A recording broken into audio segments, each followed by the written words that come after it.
안녕하십니까 유튜브 시청 여러분, 황금 밀크입니다. 제가 금리 인상이 되고 또 금리 얘기를 울어야 되나 울고 먹어야 되나 이 생각했다가 오늘은 짧게 추격을 하고, 오늘은 썸네일 주제대로 다가오는 폭탄, 자영업자 폭탄 계속 얘기했었는데, 이제 중저 신용자에 대한 인터넷 은행까지도 지금 폭탄에 대한 얘기가 나오고 있어서 얘기 가져왔습니다. 오늘 얘기는 좀 기사가 주로 될 얘기여서 집중하고 보셔야 글이 빡빡합니다. 최대한 풀어서 빠르게 설명해 드리도록 하겠습니다.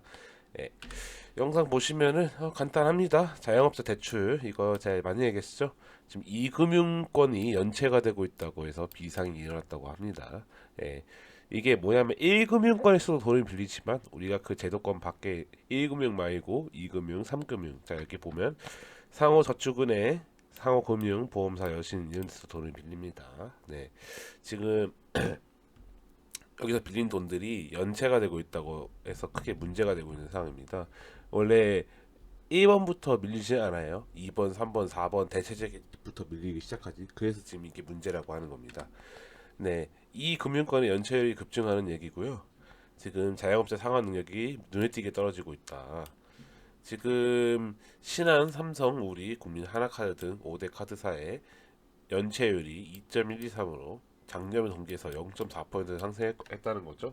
그럼 이게 0.4% 상승했다는 건데, 이거 0.5% 가까이 올라가 1.5배 가까이 올랐다고 생각을 하시면 돼요. 네, 0.81%에서 이만큼으로 1% 올라갔으니까 지금 카드사만 이렇게 얘기한 거고요.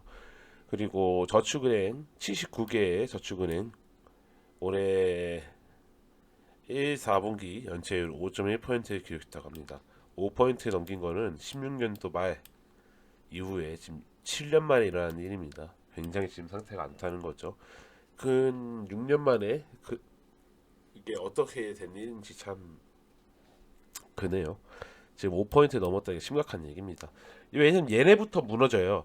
돈을 쪼개서 빌려줬다시피, 쉽게 얘기하면은 우리가 은행에다가 1,000원을 빌려주게 되면은, 신한은행이라고 칠게요. 우리 모두가 다 아는 신한은행에 1,000원을 빌려주게 되면은 우리가 빌려준다면 예금으로 하는 거죠. 얘들 우리한테 100원만 주면 돼요. 어차피 1,000원 다 안 찾아갈 거 다 알고 있어. 100만 원 집어넣으면 10만 원만 언제든지 준비하면 되는데, 이름 나머지 900원 가지고 쪼개가지고 다른 은행에 또 빌려주는 거예요.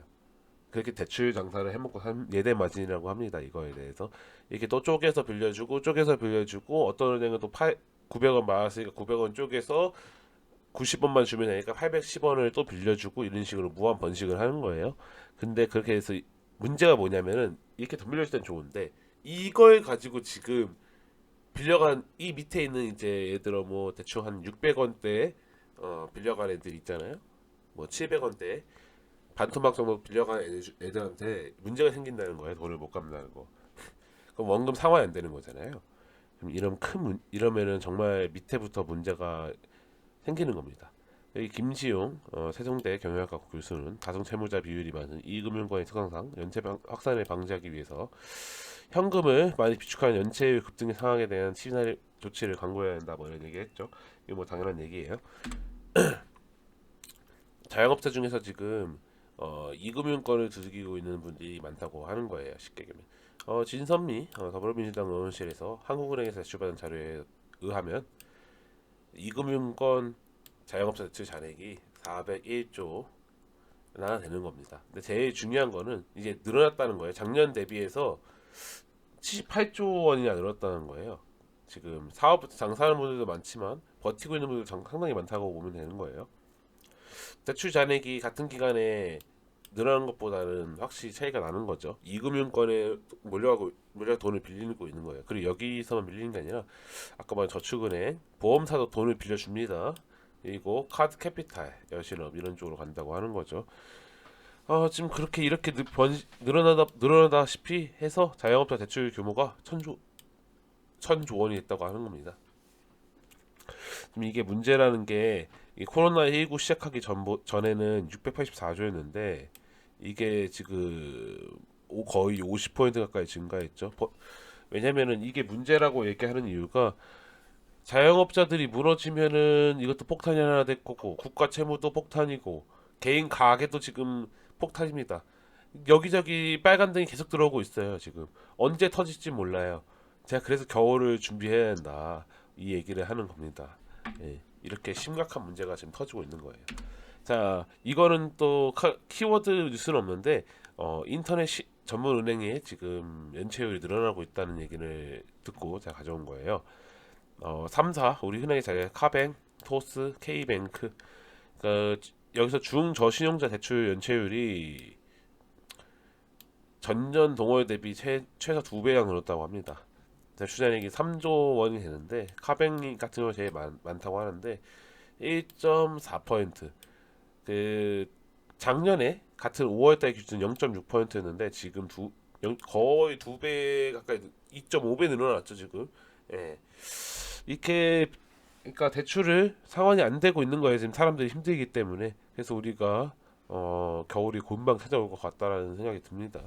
우리가 은행 애들 생각을 하면은 돈 잘 갚을 땐 내 친구가 맞습니다. 예. 이분들이 굉장히 친절하게 잘 대해주면 돈 잘 갚고 잘 빌려가면은. 근데 안 갚게 되면은 어떤 일이 벌어지는지를 이제 생각해보면 끔찍하죠. 네. 그리고 토스 같은 경우에도 카뱅도 크지만 토스도 큽니다. 3조 거의 돈 차이가 안 나네요. 한 3천억 원 차이가 나는데 연체율이 4배 가까이 늘었네요. 거의. 예, 작년 기준 0.05고였는데 지금 2.2%에 거의 4배라고 봐도 무방한 수준이죠. 이 정도면은. 지금 이렇게 연체가 되고 있고요. K뱅크 같은 경우는 그냥 어, 지금 작년 2월 기준 자료가 있는데 거의 3배 가까이 늘어났다고 얘기하고 싶은데 계속 늘어나고 있어가지고 이거 뭐 어떻게 뭐라고 할 말이 없네요. 원래 얼마인지 기준이 2.6 기준에서 봤을 때는 거의 2배, 2.5배인데 지금 이런 식으로 인터넷 은행사에서도 돈을 밀리고 있다는 거예요. 이게 가장 큰 문제라는 거고요.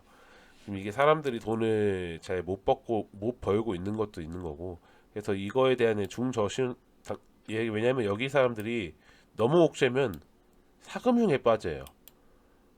사채, 뭐 이제 일수 이런 데 빠진다 보니까 이 사람들이 조금만 잘못하면 고리대라 이쪽으로 좀 떨어질 수 있기 때문에 조금 도와줘야 되는 거고 우량차주 선별하고 당연히 그래서 옛날에 얘기했던 대로 왜 신용이 낮은 사람한테 대출 금리가 더 높냐 이런 말을 했던 그러니까 은행은 가난한 사람에게 우산을 씌워줘야 한다라는 이상한 소리 했던 정치인이 있었는데 이게 바로 바보 같은 소리예요. 내 돈 못 받게 생겼는데 그게 뭐가 중요합니까? 제가 그리고 금리 얘기 살짝 좀 섞어드리고 갈 거예요. 지금 미국에서 기준금리 우리 연휴 전에 0.25% 올렸죠.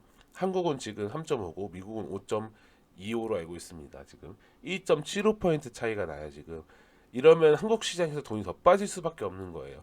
같은 돈을 투자해도 이렇게 차이가 나는 거예요. 그냥 예금 금리만 생각해도 5%가 넘는 거예요. 미국은 지금 한국 3%가 3.5%가 넘지만 그럼 대출 금리로 돈 빌려준다고 생각했을 때는 당연히 훨씬 더 비싸겠죠. 여기서 지금 미국은 7%대 금리가 나오고 있다는 거예요. 쉽게 생각을 하면은 그럼 돈이 저쪽으로 갈 수밖에 없는 거예요. 투자자들 입장에서는 똑같이 돈 묶어놓고 안전빵으로 가면은 미국이 더 안전빵에다가 되는 거예요. 이렇게 되다 보니까 우리의 겨울이 찾아오는 겁니다. 지금은 제가 오늘 내용한 건 간단한 내용이었고요. 연체율이 늘고 있다. 쉽게 생각하면 우리 경제 겨울이 시작오고 있다라고 생각하면 될 것 같습니다. 지금 3사 인터넷 신용 은행들이랑 자영업자들 대출 늘어난 게 대조적으로 2년 새 거의 지금 평균 대비 느는 것보다 훨씬 더 많이 늘어났죠. 신규 창업하는 분도 많아졌고 뭐 여러 가지 이유가 있겠지만 중요한 거는 겨울이 찾아오고 있다는 거. 빨리 찾아오고 있다는 거 생각보다.